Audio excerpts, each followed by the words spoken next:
bagian dari penyesuaian impedansi yang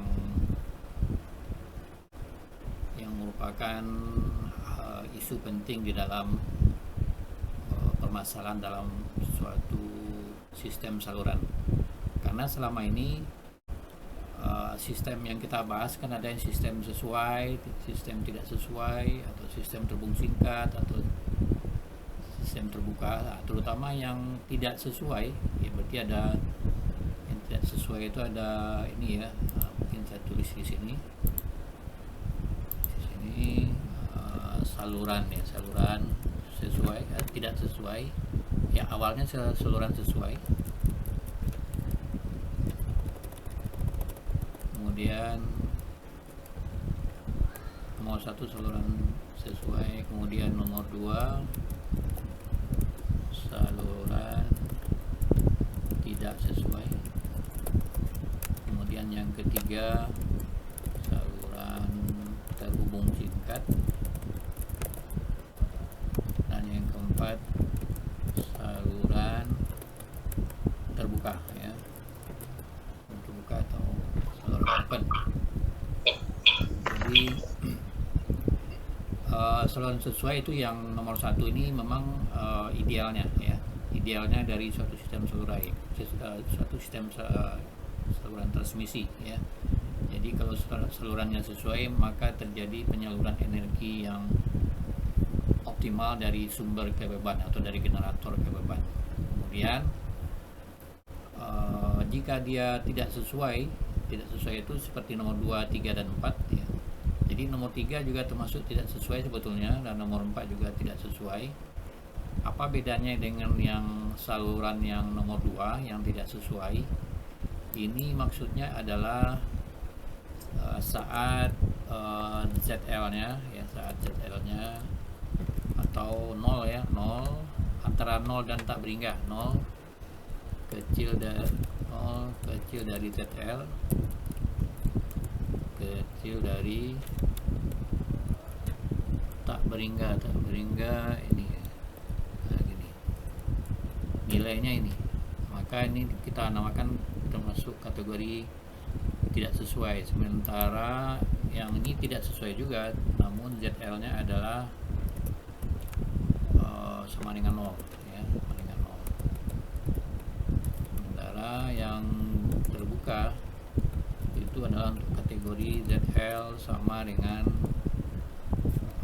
tak beringgah ya, sama dengan tak beringgah. Kira gini. Jadi nomor 2, nomor 3, dan nomor 4 tidak bisa kita biarkan begitu saja ya.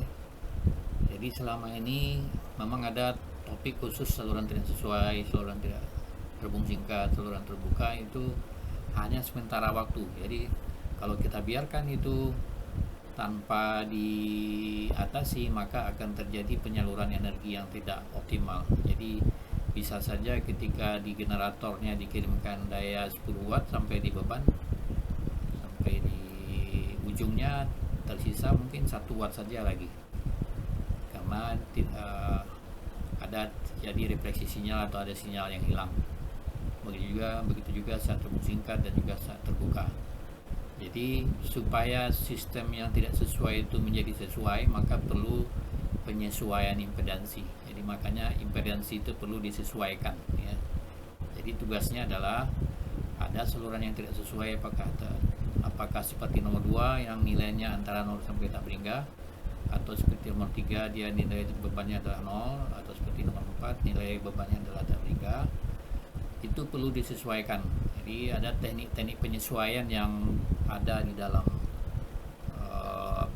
sistem saluran, tidak hanya pada sistem saluran saja, sistem yang lain, artinya menggabungkan dua sistem yang dengan impedansi berbeda, itu ada teknik-teknik penyesuaiannya. Jadi di antara teknik itu yang kita lakukan sekarang adalah menggunakan teknik stop tunggal ya, stop tunggal. Jadi mungkin saya share sedikit tadi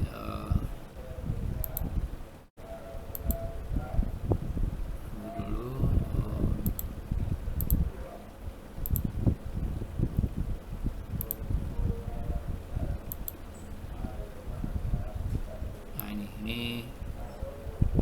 pesan dari yang saya sampaikan tadi. Ada saluran sesuai, saluran tidak sesuai, kemudian terbung singkat dan saluran terbuka.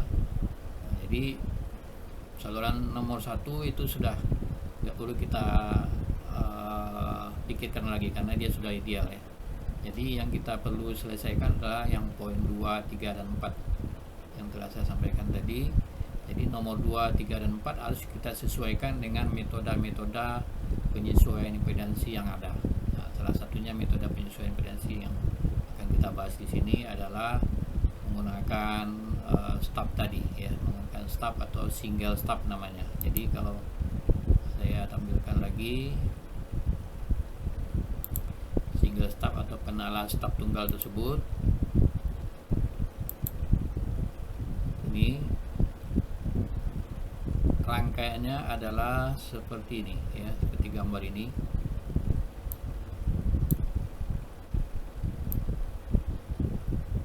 Jadi di sini terlihat bahwa ada rangkaian biasa seperti ini, ada beban, kemudian ada yang ini ya, ada suatu rangkaian terbung singkat seperti ini ya, ada suatu rangkaian terbung singkat seperti ini di paralel ya. Rangkaian terbung singkat di sini di paralel dengan saluran utama. Jadi ini adalah saluran utama atau saluran yang biasa yang kita bisa temukan di sistem saluran sebelumnya. Yang berbeda di sini ada saluran terbung singkat di sini di paralel dengan saluran utama ya. Jadi saluran terbung singkat ini yang dinamakan sebagai stub ya. Ini stubnya namanya. Jadi apa itu stub? Nah, jadi saya jelaskan lagi apa itu stub.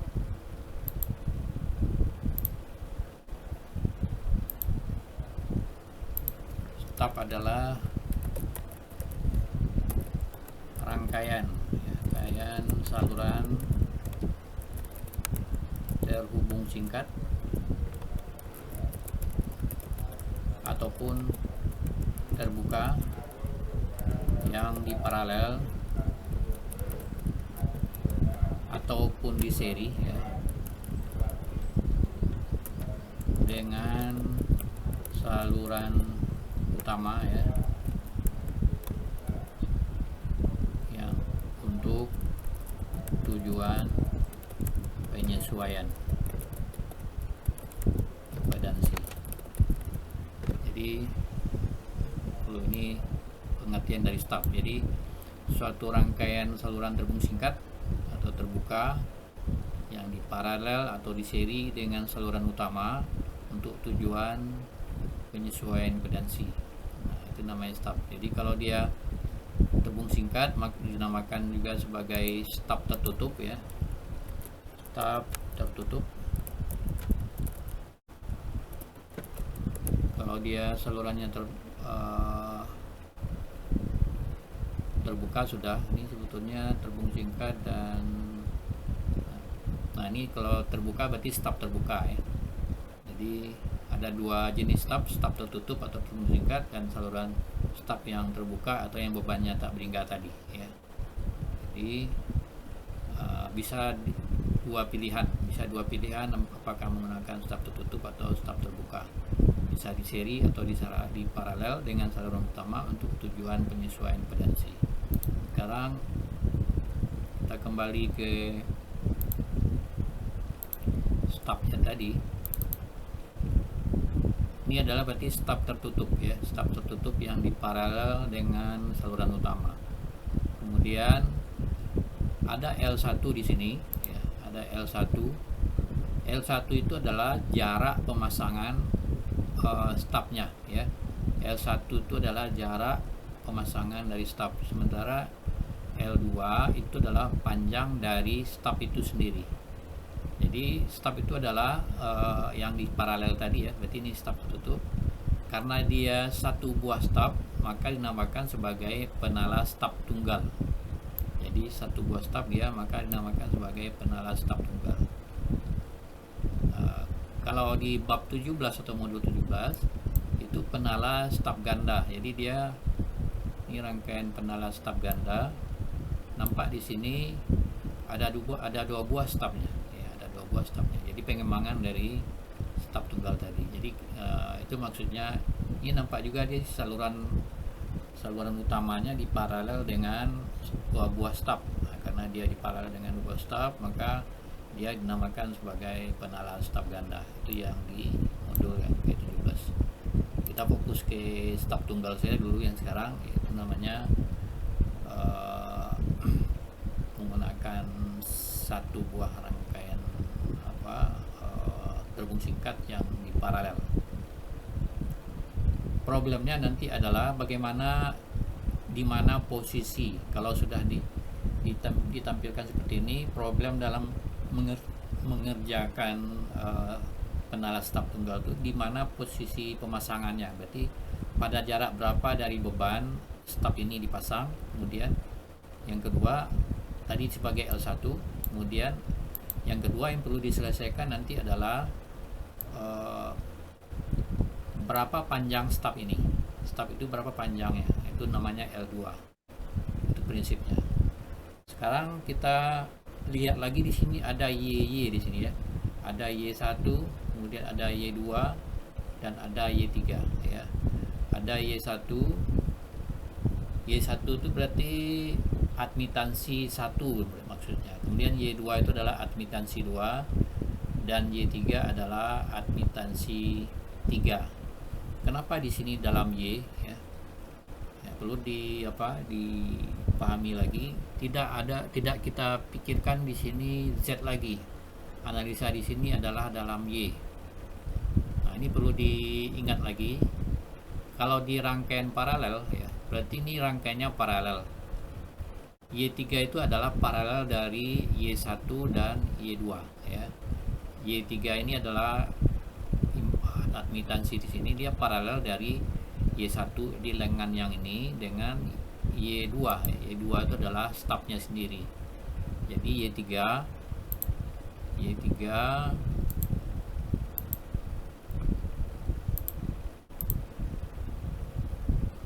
saya tampilkan dulu penjelasan tentang Y3 nya ya.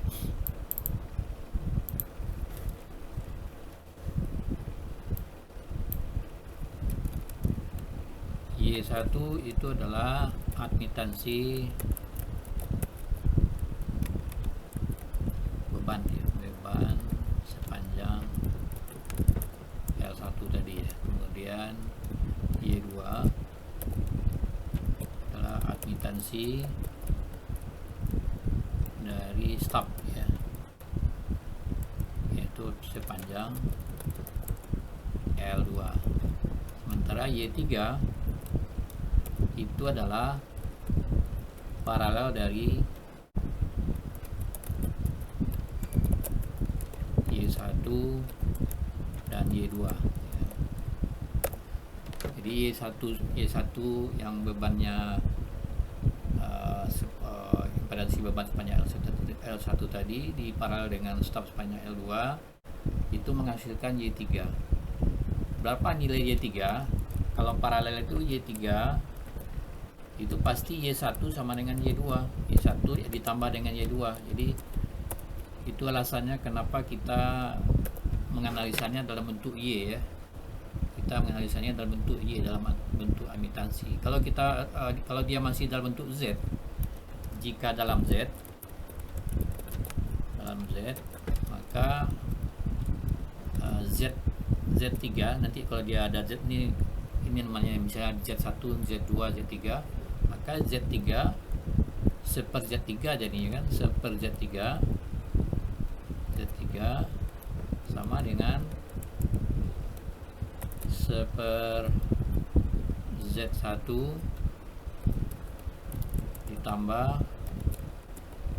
seper Z2 ya. Nah, jadi Z totalnya seperti ini, lebih rumit jadinya ya, lebih rumit. Jadi ini diselesaikan dulu, disamakan dulu penyebutnya dan nanti baru dapat berapa Z3 nya. Jadi lebih simpel kalau kita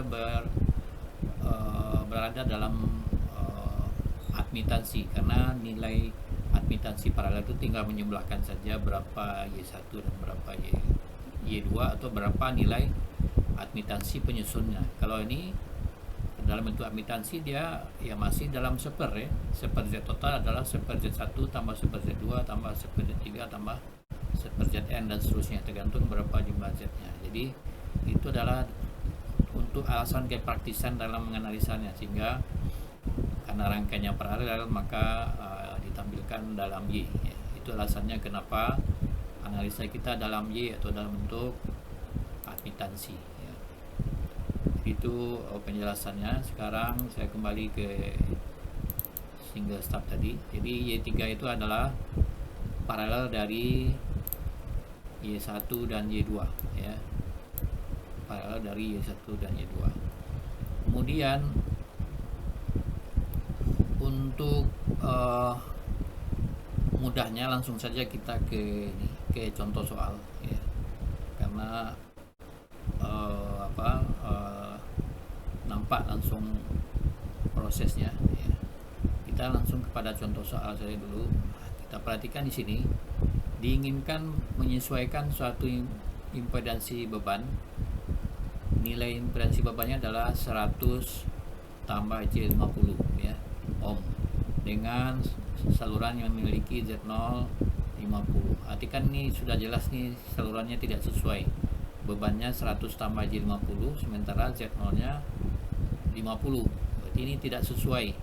Maka dia perlu disesuaikan ya, perlu dia disesuaikan. Jadi ini ditampilkan dalam bentuk rangkaian di sini. Ini yang 100 tambah J50 ya. 100 tambah J50 di sini. Kemudian Z0-nya tidak ditampilkan. Sebetulnya ada Z0-nya kan, bisa juga ditampilkan Z0 di sini. Sini dinyatakan dalam bentuk Y0, sudah dalam bentuk Y. Jadi ada nilai Y1 di sini. Y1 adalah admitansi di sini, admitansi khusus ini saja. Kemudian Y2 adalah admitansi dari stub, dan Y3 paralelnya. Langkah pertama bagi penyelesaian dengan single stub itu, ini dinormalisasi dulu ya. 100 tambah J50 dibagi dengan 50. Ini adalah langkah-langkahnya. 100 tambah J50 dibagi dengan 50, maka hasilnya adalah 2 plus J1 ya. 2 plus J1. Kalau dapat semuanya juga bisa mengerjakan langsung di Smith chart-nya ya, 2 plus J1 sambil mendengarkan penjelasan yang saya sampaikan. 2 plus J1 ini diplot sebagai titik A pada gambar ini. 2 plus J1 itu ini dia ya. A itu ini. 2 plus J1. Perhatikan ini dia.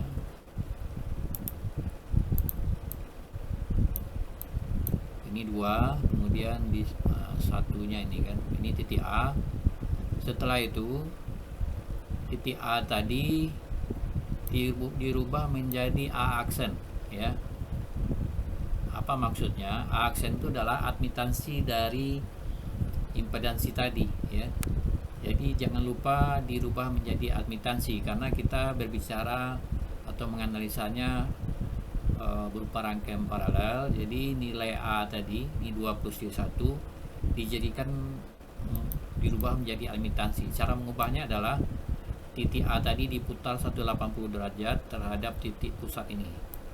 Diputar 180 derajat, atau dihubungkan titik A tadi ke 0, ke titik pusat dulu, kemudian diperpanjang sampai ke sini ya, diperpanjang terus sampai ke luar lingkaran Smith chart itu. Dihubungkan titik A ke pusat, diperpanjang, kemudian ini dengan panjang yang sama dari 1 ke A, misalnya ada 5 cm, di sini juga 5 cm, dapatlah A aksen. Inilah dia nilai admitansi dari beban tadi. Jadi kita harus ubah dia menjadi admitansi karena rangkaiannya paralel. Kalau langsung dari A berarti dia masih Z ya. Jadi tidak bisa Z digabung dengan Y. Jadi harus sama-sama Y semua ya. Jadi A dirubah menjadi admitansi, ini titiknya ya. Titiknya ini tidak perlu kita baca nilainya, tapi nanti kita harus tahu di posisi mana dia. Sekarang setelah dapat A aksen, kita perhatikan dulu ada lingkaran PSWR 1 di sini. Di sini ada 1 ya. Titik pusat 1 ini ada lingkarannya. Lingkarannya ini lingkaran PSWR 1. Jadi perlu saya jelaskan dulu. Ada catatan di sini. Penyesuaian dibantu dengan lingkaran PSWR sama dengan 1. Jadi titik 1 tadi, titik pusat tadi dinamakan juga titik PSWR sama dengan 1. Itu adalah lingkaran PSWR 1. Jadi maksudnya apa ini? Semua titik ya yang mengenai lingkaran ini akan memiliki nilai R-nya sama dengan 1 ya. Kan R plus JX ya. Pasti R-nya sama dengan 1. Itu alasannya kita menggunakan PSWR sama dengan 1 sebagai bantuan untuk penyesuaian agar nanti semua titik yang mengenai lingkaran ini akan memiliki nilai R sama dengan 1. Kalau PSWR 1 itu kan adalah kondisi pada saat sesuai ya. Jadi sistem sesuai itu adalah saat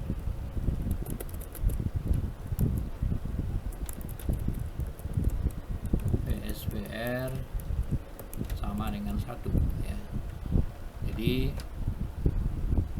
ada kesamaan antara ZL dengan Z0. Jadi kalau begitu misalnya gini, ZL-nya adalah sama dengan Z0.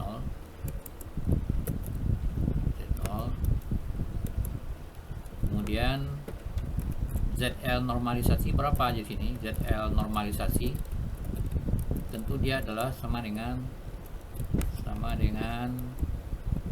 ZL tadi dibagi dengan Z0 ya. Jadi nilai normalisasi itu selalu dibagi dengan Z0. Karena dia sama ya, karena itu ZL per Z0 karena ZL sama dengan Z0, maka ZL per Z0 sama dengan 1 ya kan? Karena dia sama ya. Jadi sama saja dengan ZL per ZL atau Z0 per Z0.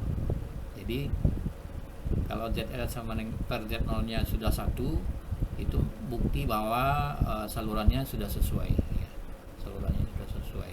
Jadi ini nilai pada semicatnya kita targetkan pada titik 1 ini ya. Titik 1 ini juga menunjukkan PSWR nya juga sudah 1 ya. Jadi itu penjelasannya.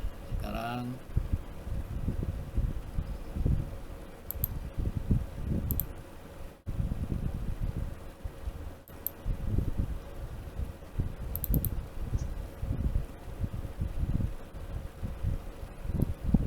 lupa saya men-share ya. Jadi ini penjelasannya. Penyesuaian dibantu dengan lingkaran PSWR sama dengan 1 ya. Kemudian kalau menggunakan PSWR sama dengan 1, artinya semua titik yang mengenai lingkaran ini pasti memiliki nilai R-nya sama dengan 1. Jadi apapun yang mengenai lingkaran tersebut, maka ada satunya. Jadi kemudian yang perlu kita pahami lagi, saat sistem sesuai PSWR-nya sama dengan 1. Nah, sekarang saat sesuai banyak gitu ya. Banyak sekali. Lagi Zoom kalian. Ada yang bertanya? Sabtu nih satu tetap kuliah. Ada yang tidak kelihatan? Thank you. Kelihatan, Pak. Siapa tadi, ada yang bertanya? Ya, saya lanjutkan lagi. Jadi kalau sistem sesuai itu adalah ZL sama dengan Z0. Kemudian jika kita cari ZL normalisasinya, tentu ZL dibagi dengan Z0. Nah, kalau nilainya sama, sehingga ZL sama dengan Z0 adalah sama dengan 1, ya. Jadi itu prinsip yang perlu kita pahami saat sistemnya sesuai. Nilai normalisasinya adalah 1.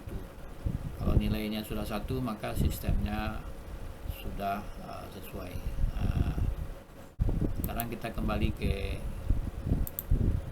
soal yang dibahas tadi. Nilai A aksen tadi itu digerakkan ke arah generator, kan searah jarum jam nih ya. Ini diputar ke arah generator sehingga memotong ini lingkaran PSWR1 tadi. Ini lingkaran PSWR1, ini kan 1 ya, 1. Ini lingkarannya kan ini dia sampai ke bawah.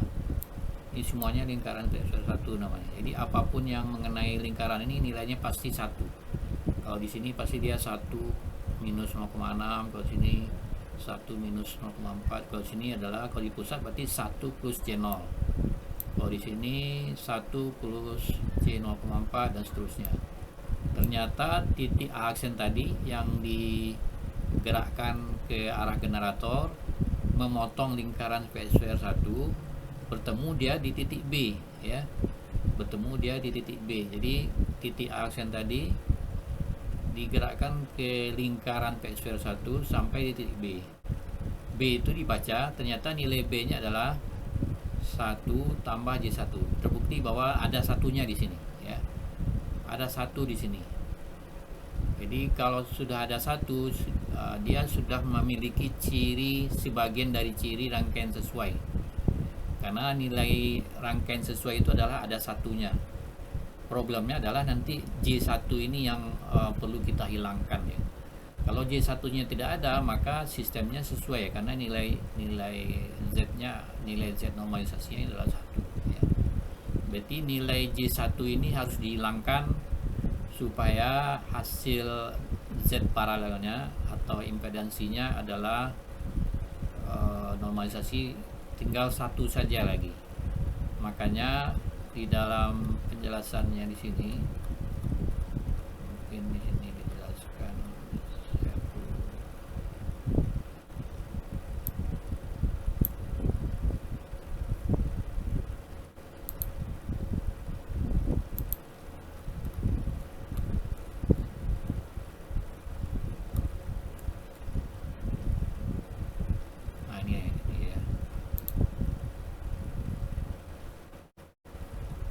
untuk mendapatkan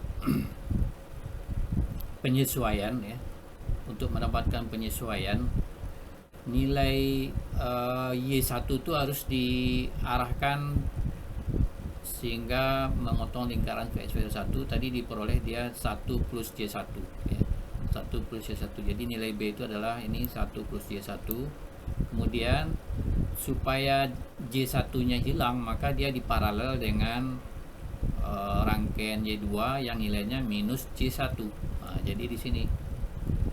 Jadi ini Y2-nya harus bernilai minus J1 karena Y1-nya adalah 1 plus Y1. Mungkin saya gambarkan, saya tulis lagi di sini.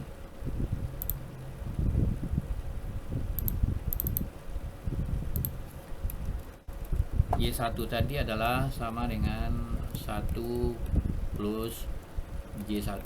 Kemudian Y3 kan paralel dari Y1 dan Y2, berarti sama dengan Y1 ditambah Y2. Berarti berapa nilai Y3? Sama dengan, atau Y3 dengan 1 plus J1 plus Y2 ya. Y2 itu adalah admitansi dari stopnya. Kemudian Y3 harus bernilai 1 ya, agar rangkaian sesuai ya. Jadi kalau nilai Y3 nya 1, maka sistemnya adalah sesuai. Sekarang kita pindahkan yang di atas tadi, berarti 1 sama dengan 1 plus Y1 tambah Y2. Kalau begitu berapa nilai Y2? Sehingga Y2 sama dengan min J1 ya, min J1 namanya. Jadi Y2 itu dia berlawanan dengan nilai J ini. Kalau di sini minus Y1, maka Y2-nya adalah plus Y1. Kalau di sini plus Y1, maka Y2-nya adalah minus Y1, sehingga dia menghilangkan J1 ini, sehingga yang tersisa adalah 1 di sini ya. Jadi Y2-nya adalah min J1 ya. Jadi analisanya adalah karena rangkaian Y3 itu paralel dari Y1 dan Y2, maka Y1 sudah ada tadi, di titik B itu 1 plus Y1. Kita mau tahu berapa nilai Y2-nya. Jadi Y2 itu kita selesaikan dengan prinsip bahwa Y3 itu ditargetkan harus bernilai 1, karena sistemnya harus diset sesuai ya. Nah, supaya dia bernilai 1, maka berapa nilai Y2-nya? Ternyata Y2-nya harus berlawanan tanda dengan Y1, berarti dia harus min Y1. Jadi 1 tambah Y1 minus Y1 ya, berarti kan itulah nilai Y2-nya. Nah, jadi itu penjelasannya. Sekarang kita kembali ke sini. Titik Y2 itu minus Y1 di sini ditandai sebagai titik C di sini. Ini min Y1 nih. C ini sebagai min J1. Ini dia 0 min J1 sebetulnya ya. Ini 1, jadi dinamakan sebagai titik C di sini. Sekarang sistem sudah sesuai sebetulnya, karena nilai stopnya minus J1. Kemudian karena sudah diparalel dengan min J1, kita cek di rangkaian tadi ya. Di sini Y2 min J1, sementara Y1 nya adalah 1 plus J1. Jadi paralelnya di sini dia adalah 1. Karena Y3 nya sudah 1, maka rangkaian sudah sesuai ya. Rangkaian sekarang sudah sesuai karena Y2 nya membantu tadi, membantu menyesuaikan dengan paralelnya dengan Y1, menghasilkan Y3 sama dengan 1. Sekarang problemnya L1 nya lagi, kita belum tahu berapa panjang L1 dan berapa panjang L2. Jadi problem berikutnya di dalam penala staf tunggal ini menentukan berapa panjang L1 dan berapa panjang L2. L1 itu adalah jarak pemasangan dari staf tadi, L2 adalah panjang dari stafnya ya. Berapa panjang L1 itu adalah perjalanan dari A aksen tadi menuju B ya. Perjalanan dari A aksen tadi menuju B, berapa panjangnya? Berapa panjangnya itu adalah L1. Nah, di sini ada dapat L1-nya 0,197. Dari mana kita tahu 0,197? Berarti nilai dari sini ya. Di sini 0,036 ya. 0,036 nampak di sini. Kenapa 0,036? Jadi cara menghitungnya tidak perlu arah beban atau arah generator, mana yang mudah saja ya. Mana yang mudah saja. Di sini 0,036. Ini kan 0,0405 ya, itu arah beban. Ini kan 0,03 di sini. Tapi tertutup oleh tulisan wavelength ya. Ini kan 0,04, ini 0,03, 0,032, 0,034, 0,036 ya. 0,036. Sementara di sini 0 ya. Nah, berarti panjang dari sini ke sini adalah 0.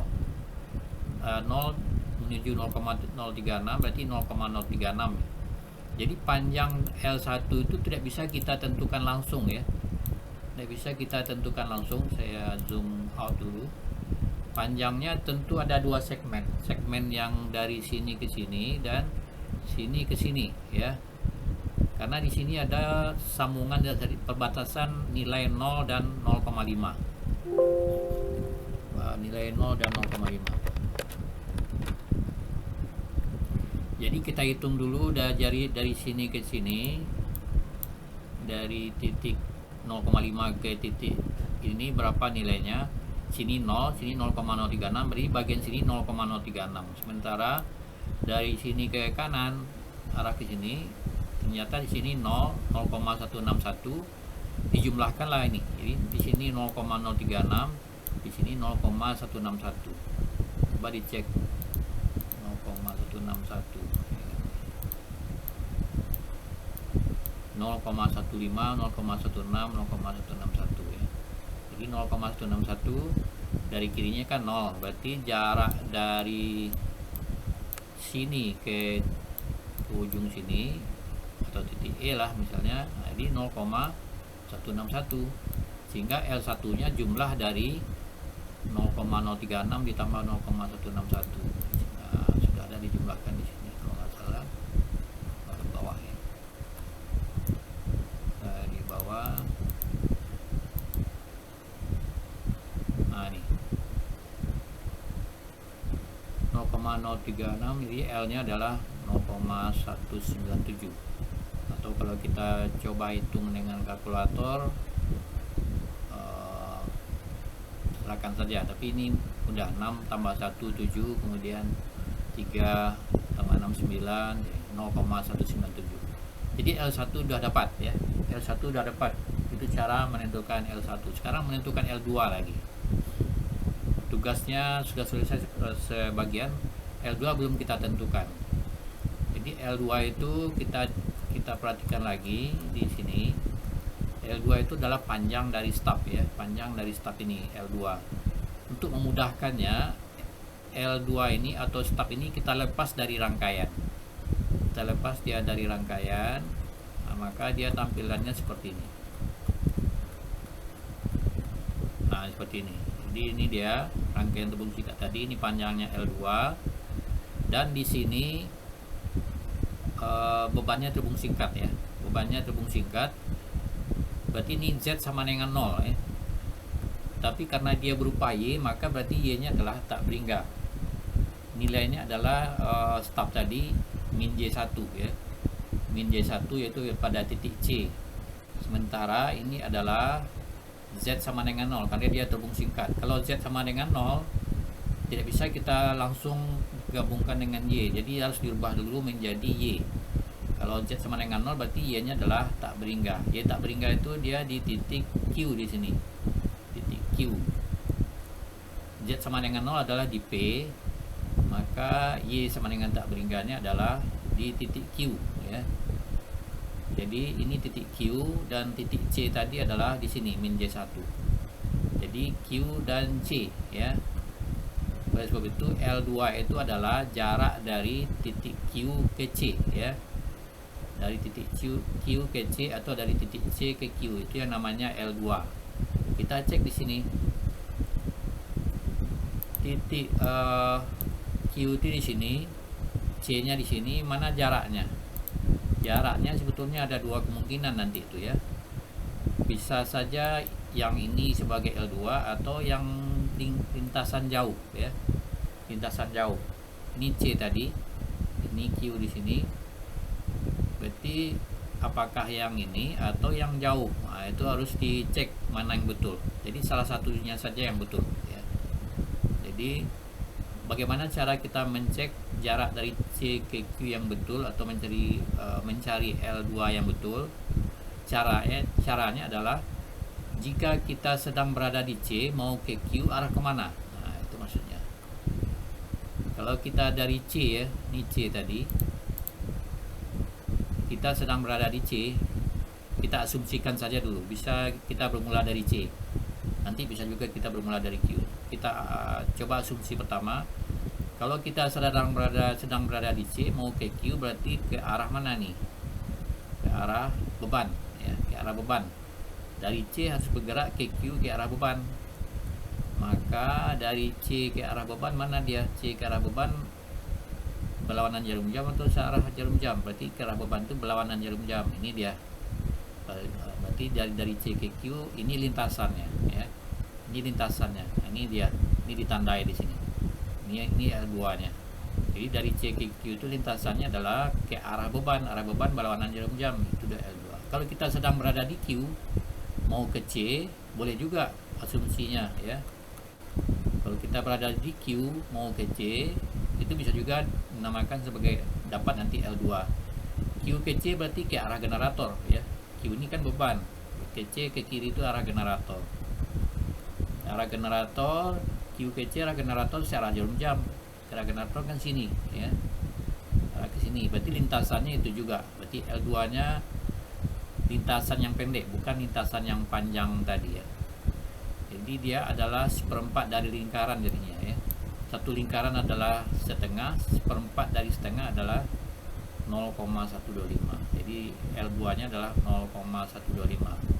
Bisa juga dicek di sini. Di sini adalah 0,25, di sini 0,375, selisihnya adalah 0,125. Jadi L2 sudah dapat, ya. Jadi kalau L2 sudah dapat, maka sudah selesai, ya. Sudah selesai kerja kita menyesuaikan impedansi tersebut. Karena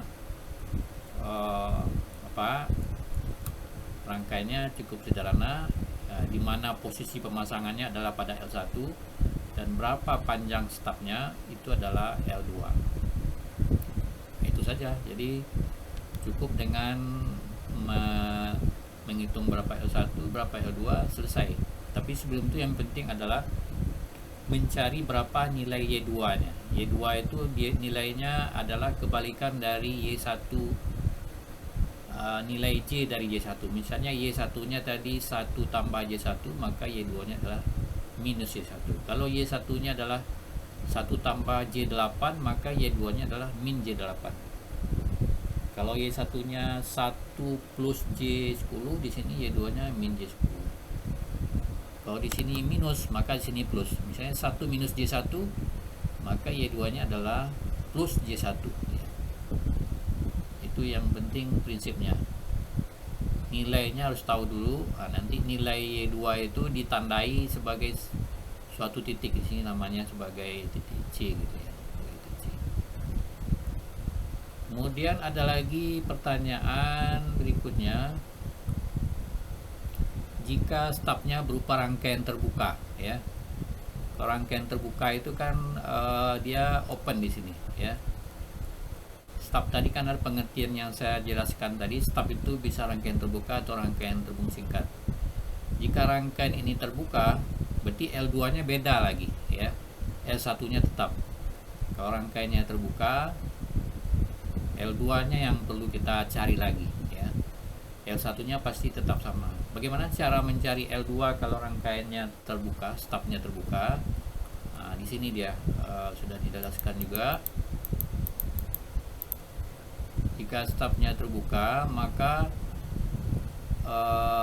impedansi maksimumnya adalah tak beringga plus C tak beringga.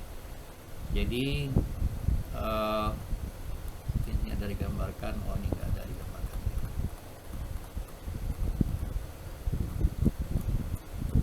Jadi kalau dia terbuka di sini, maka Y-nya adalah 0 jadinya, ya.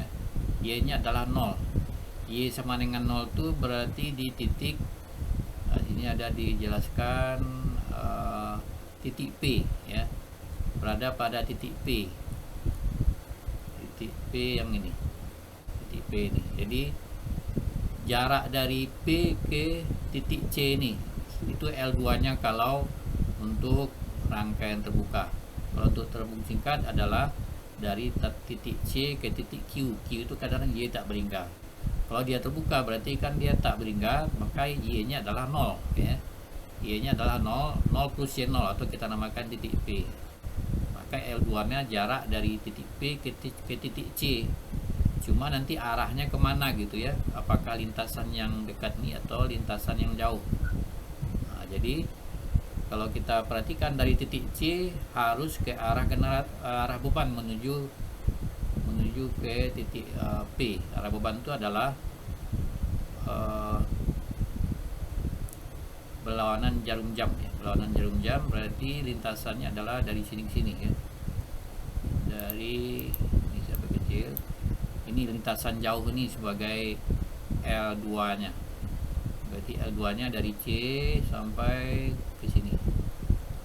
Karena dia harus ke arah beban berlawanan jarum jam. Berarti lebih panjang L2-nya. Berarti berapa ini? Di sini saja sudah 0,25 tambah di sini 0,125 berarti 0,375. Maka di sini L2-nya adalah kalau rangkaiannya terbuka 0,375. Boleh dicek di sini. Ah nih. L2-nya adalah 0,375. Jadi yang berbeda adalah nilai L2-nya kalau stopnya kita ganti dengan rangkaian terbuka. Jika dipilih mana yang terbaik antara yang terbuka atau terbung singkat stopnya, ternyata berarti yang terbung singkat yang lebih baik karena L2-nya adalah 0,125 ya. L2-nya adalah 0,125. Kalau dia terbuka, L2-nya lebih panjang 0,375 ya. Jadi 0,375 lambda maksudnya. Lambda nanti menyesuaikan dengan frekuensi kerja. Berapa frekuensi kerjanya? Nanti cari lambdanya, misalnya lambdanya dapat 1 meter, maka 0,375 dari 1 meter lebih kurang 37,5 cm. Kalau dia lambda 1 meter berarti 12,5 cm lebih pendek stopnya ya. Jadi lebih efisien kalau L-nya lebih pendek ya. Jadi lebih baik di sini menggunakan stop tertutup dibandingkan dengan stop terbuka. Tapi dengan kasus-kasus berikutnya bisa saja stop terbuka lebih pendek dibandingkan dengan stop tertutup. Yang penting cara mencarinya paham ya, membedakannya. Titik yang jadi rujukan kalau dia stopnya terbung singkat adalah di sini, kalau dia stop terbuka adalah di sini. Terbung singkat dan titik Q, kalau terbuka dari titik P ya. Saya kira itu penjelasan yang perlu saya sampaikan terkait rangkaian penala stop tunggal ini ya. Dan di sini ada latihan ya, ada latihan sama seperti yang tadi, ditentukan bebannya adalah 0,3 plus C 0,3. Jadi ini sudah nilai normalisasi nih, tidak perlu kita tahu berapa nilai Z0 nya, pasti ada Z0 nya. Jadi ini tinggal ditempatkan pada Smith chart, kemudian berapa nilai L1 dan L2 agar sistemnya sesuai ya, agar sistemnya sesuai. Nah ini silakan jadi tugas ya, jadi tugas saya tunggu, mungkin tidak malam ini, bisa besok ya, besok malam difotokan hasil tugasnya, dikirim ke grup ya,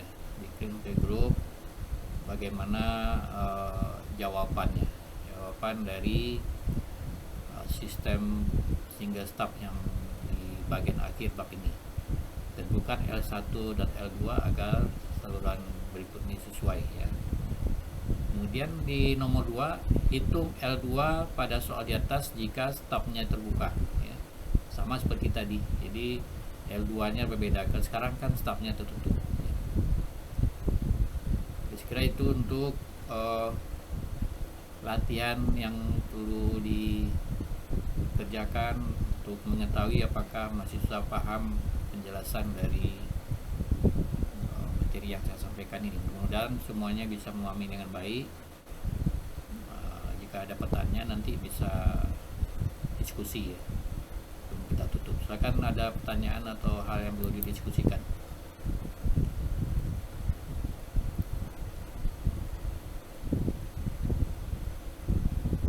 Ada Pak. Ya. Ini ada tambahan yang hadir yang belum saya absen. Coba Izin Pak, siapa? Puja tadi kata Puja tadi belum datang Pak, terus baru datang tadi jam setengah. Lewat 15 menitan Zoom dimulai lah Pak.